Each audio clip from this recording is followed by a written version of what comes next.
Hello everyone. आज हम लोग बात करते हैं बच्चों के पठन पाठन की। जैसा कि हम सब जानते हैं कि 1 सितंबर 2021 से स्कूल फिर से स्टार्ट हो गए हैं। एक हफ़्ता बीत गया है और ये एक हफ़्ता जो है वो ज़ीरो हफ़्ता कहलाया था और जिसको हैपनिंग्स क्लास भी कहा गया था, जो बिल्कुल आराम से बच्चों के साथ इजी गुजारना था। तो एक हफ़्ता बीत चुका है। अब हमें क्या करना है?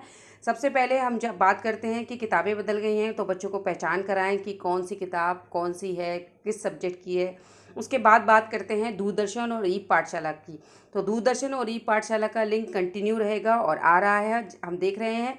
शिक्षक डायरी और ई पाठशाला में उसका रिकॉर्ड भी रखना है। तो हमें दूरदर्शन पर जो कार्यक्रम हो रहा है, जैसे कि क्लास फर्स्ट का है, तो जो टॉपिक आ रहा है उसको हमें लिख लेना है।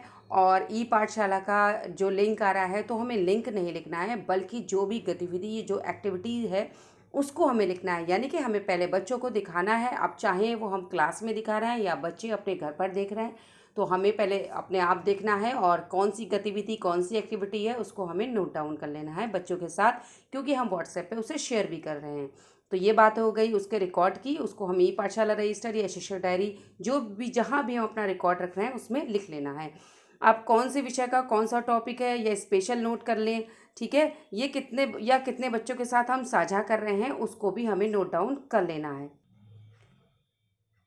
शिक्षण में जब हम पढ़ा रहे हैं तो वही कंटेंट रहेगा। मीन्स हमें कोई भी किसी भी क्लास का सिलेबस फिर से स्टार्ट नहीं करना है, क्योंकि हम जानते हैं कि ऑनलाइन हम पढ़ा रहे हैं।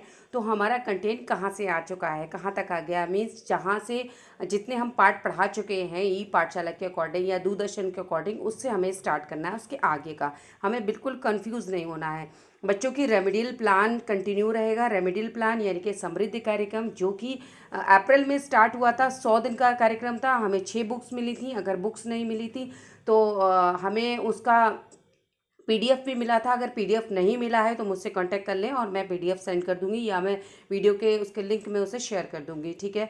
तो अब हम बात करते हैं कि समृद्ध कार्यक्रम की। तो समृद्ध कार्यक्रम अब 50 दिन का हो गया है। तो सबसे पहले हमें उसमें बेसलाइन सर्वे करना है और प्रेरणा लक्ष्य ऐप और रीड अलोंग ऐप, जिसको हमें मर्ज करके डाउनलोड करना है अपने फ़ोन में भी, और साथ ही हमें पेरेंट्स के फ़ोन में भी उसको डाउनलोड करवाना है। इन दोनों से हमारा काम जो है वो आसान हो जाएगा। उसको हम बेस लाइन या हम उनका टेस्ट, उनका आकलन, उनका असेसमेंट हम आसानी से कर सकते हैं। प्रेरणा सूची की दक्षता की जो एक्टिविटीज़ है हमें यूट्यूब पे भी मिल जाएंगी, या हम उसे पढ़कर भी कर लें, जिससे हमें आसानी होगी। और समृद्ध हस्त पुस्तिकाएँ जो हैं वो 6 हैं, भाषा की और गणित की, जो हमें मिली थी। उसी की मैं बात कर रही थी। उसकी पीडीएफ भी है, उसकी बुक भी है। और शुरुआती जो पीरियड हैं भाषा और गणित के होंगे। अगर जैसे हमारा फर्स्ट और सेकंड पीरियड है, उसके अकॉर्डिंग जो हमारे शुरुआत पीरियड हैं वो भाषा के और गणित के हैं, वो होंगे। और वैसे ज़्यादा ज़रूरी ये है कि हम पहला पीरियड जो है मैथ्स का लगा लें तो ज़्यादा अच्छा होगा। कक्षा 1 और 2 का बेसलाइन सर्वे नहीं करना है। प्रमुखता कविता और कहानी आदि से प्रेरणा सूची की दक्षताओं पर काम करना है। यानी कि छोटे बच्चे हैं जो फर्स्ट और सेकंड को उनको उनके साथ हमें कविता शेयर करनी है, हमें कहानी भी उनके साथ शेयर करनी है। मीन्स हमें रोज़ एक ऐसी कहानी लानी है, देखनी है, उनको सुनानी है, जिससे क्योंकि वो कोविड-19 के बाद आ रहे हैं, तो उन्हें स्कूल से फिर से वही लगाव पैदा हो सके और पढ़ने में उनकी रुचि पैदा हो और पढ़ाई के साथ वो जुड़ें।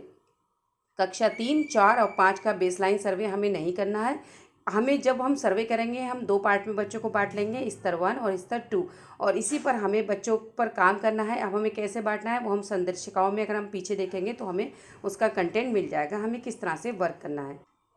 समृद्ध कार्यक्रम जो 8 हफ्तों का कार्यक्रम है, यानी 2 महीने का कार्यक्रम है, टोटल 50 दिन का है। स्तर 1 के बच्चों को स्तर 2 पर लाना है। यानी कि जब हम बच्चों का पार्टीशन करेंगे स्तर 1 और स्तर 2, तो जो स्तर 1 के बच्चे हैं उन पे हमें काम करके स्तर 2 पर लाना है, और जो स्तर 2 के बच्चे हैं उन्हें फ्लुएंसी पर लाना है। यानी कि जो बच्चे शब्दों को नहीं पढ़ पा रहे हैं उन्हें हमें पढ़ाना है, और जो बच्चे हमारे शब्दों को किताब पढ़ पा रहे हैं धीरे धीरे, उन्हें हमें फ्लुएंसी पर लाना है, यानी कि वो तेज़ी से पढ़ सकें।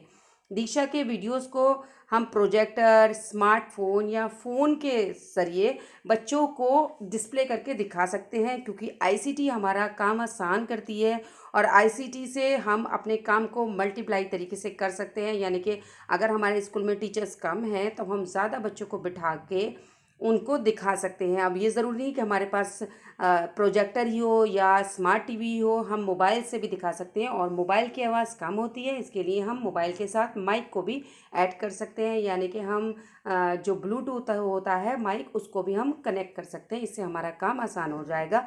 और ये सिर्फ मेरी एक सलाह है। और सम प्रोसेस जो है, सेम प्रोसेस जो है वो गणित शिक्षण के लिए भी करना है। कक्षा 1 और 2 का बेसलाइन सर्वे नहीं करना है।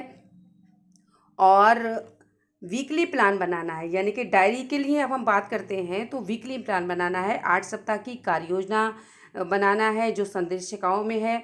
गिनतारा से हमें उसका कंटेंट ले लेना है, प्रेरणा तालिका से हमें कंटेंट ले लेना है। साथियों, बात करते हैं हम डायरी की। जो हफ्ता भर पढ़ाने वाले हैं, डायरी में सिर्फ वही लिखना है।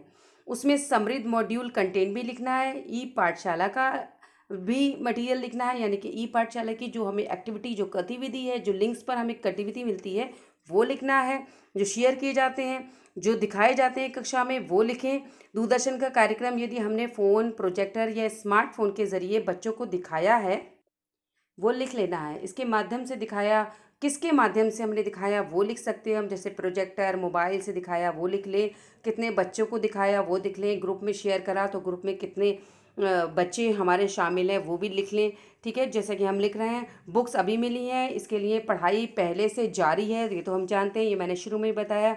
तो जो पाठ दूरदर्शन पर शेयर हो रहा है वही लिखना है। सिलेबस फिर से शुरू बिल्कुल नहीं करना है, क्योंकि कार्यक्रम हमारा पहले से ही चल रहा है। शिक्षक डायरी में बहुत अधिक नहीं लिखना है, क्योंकि हमें शिक्षक डायरी अभी नहीं मिलने वाली, कहीं बुक्स स्टॉल पे भी नहीं मिल रही है, मैंने भी पता किया था। तो हमें शिक्षक डायरी में बहुत ही शॉर्ट लिखना है, बहुत संक्षिप्त रूप में लिखना है, ज़्यादा हमें नहीं बनना है। इसका एक मैं प्रारूप थोड़ा सा बताऊंगी, जैसे मैं अपने स्कूल में कर रही हूँ। मान लीजिए कक्षा 2 का कार्यक्रम है, तो हम विषय हिंदी और भाषा को ले रहे हैं। लर्निंग आउटकम हम अपने अकॉर्डिंग लिख लेंगे। शिक्षण अधिक्रम प्रतिक्रिया की गतिविधि हम इस पर तरह लिखेंगे। जैसे दूरदर्शन पर प्रसारित कार्यक्रम छोटा सा लिख दिया, ये हो रहा है, यानी कि कक्षा 2 का ये हो रहा है। मान लीजिए सपोज हम कक्षा 2 और 3 को कंबाइंड पढ़ा रहे हैं, तो कक्षा 2 का और कक्षा 3 का हम छोटा सा लिख लेंगे। ई पाठशाला की क्या गतिविधि है उसका नाम हम लिख लेंगे, वो भी छोटी सी लिख लेंगे। हमने क्या एक्टिविटी करवाई है, कौन सी पोएम करवाई है या स्टोरी करवाई है। पोएम का नाम अगर लिखना चाहें तो वो भी लिख सकते हैं, अथवा पोएम या स्टोरी लिखते हैं। उसके बाद समृद्ध मॉड्यूल का हम क्या पढ़ाने वाले हैं, ठीक है, वो भी लिख लें। उसके बाद प्रिंट रिच मटेरियल का हमने यूज़ कर रहा है, मैथ का यूज़ करने वाले हैं। मैथ्स किसका यूज़ करने वाले हैं, मैथ की तो हमें सब लोगों को, सारे प्राइमरी सेक्शंस को तो मिली ही है जानती, तो हम लोग उसका भी यूज़ इसमें करना ज़रूरी है। तो इस तरह से हम छोटा छोटा शिक्षक डायरी में लिख लेंगे, बिल्कुल कंफ्यूज नहीं होंगे। किसी का हम बिल्कुल डिक्टो टाइप नहीं करेंगे, क्योंकि हर स्कूल की, हर क्लास की सिचुएशन अलग है, हर बच्चा अलग है। तो हमें जो पढ़ाना है सिर्फ वही लिखेंगे शिक्षक डायरी में, अलग से कहीं नहीं लिखेंगे। जैसे मान लीजिए मंडे से क्लास शुरू होती है, तो मंडे टू सैटरडे तक का हम डायरी में भर लेंगे कि मुझे मंडे को ये पढ़ाना है, ट्यूसडे को ये पढ़ाना है। इस तरह से हम लिख लेंगे। और यही हमारे एसआरजी महोदय सब बता रहे हैं कि जो भी कंटेंट है हम उसे एक हफ्ता भर का लिख लें, और हमारा जो हेड टीचर है हम उसे चेक करा लें। और अगर हम खुद हेड हैं, हम पढ़ा रहे हैं, तो हमारा जो कंटेंट है वो हमारे एसआरजी, एआरपी या हमारे एबीएसए महोदय उसको चेक करेंगे। तो इस तरह से हम अपनी डायरी को भर लेते हैं। और साथियों, बिल्कुल कंफ्यूज ना हो। अगर मेरी वीडियो में कुछ भी मेरी गलती हुई हो तो प्लीज़ मुझे माफ़ करिएगा, क्योंकि मैंने भी ये किसी से पूछ कर ही वीडियो बनाई है। Thank you so much.